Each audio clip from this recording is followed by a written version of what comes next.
Luluto ako ng sinigang. Ito ay roti recipe lang.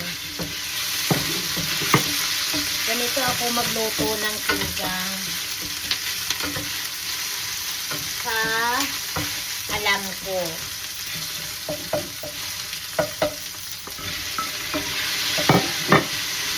Ito ay sa alam ko lang lutuin.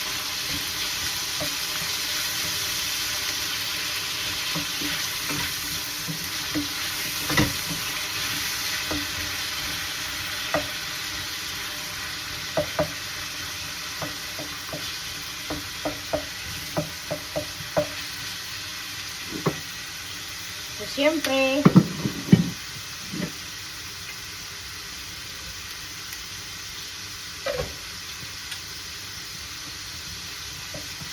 huhugasan ninyo yung yung karne kasi kailangan ang karne kapag na-defrost ay huhugasan yan. At ang karne,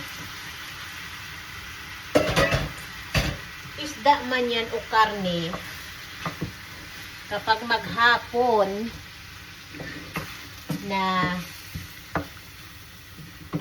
nasa araw siya o nasa labas siya ay hindi maganda. Diyan kayo nagkakaroon ng mga sakit.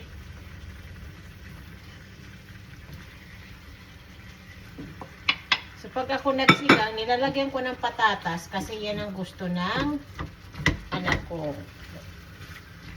So, palalambutin ko lang yan. Black pepper. Palalambutin ko lang ito hanggat siya ay lumambot. And then, mamaya lalagyan ko siya ng mga gulay. So, papakita ko rin sa inyo mamaya kapag nalagyan na ito ng gulay. Kapag ako magsigang, ay nilalagyan ko ng tomato kasi tomato, kung anong tawag sa inyo. Kasi lahat naman ay may mga word. Tomato, parehas lang yan. Katulad ng patatas, potato, ganyan.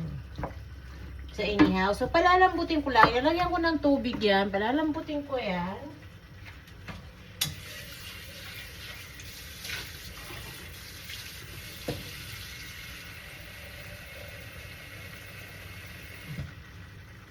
So, palalambutin ko yan siya. Lagyan ko ng tubig.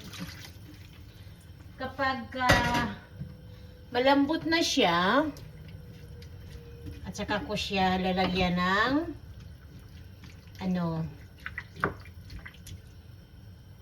lalagyan ko pa ng gulay, asin, mga ganyan. Okay, I'll see you next time. Thank you for watching. Please like my video and comment below.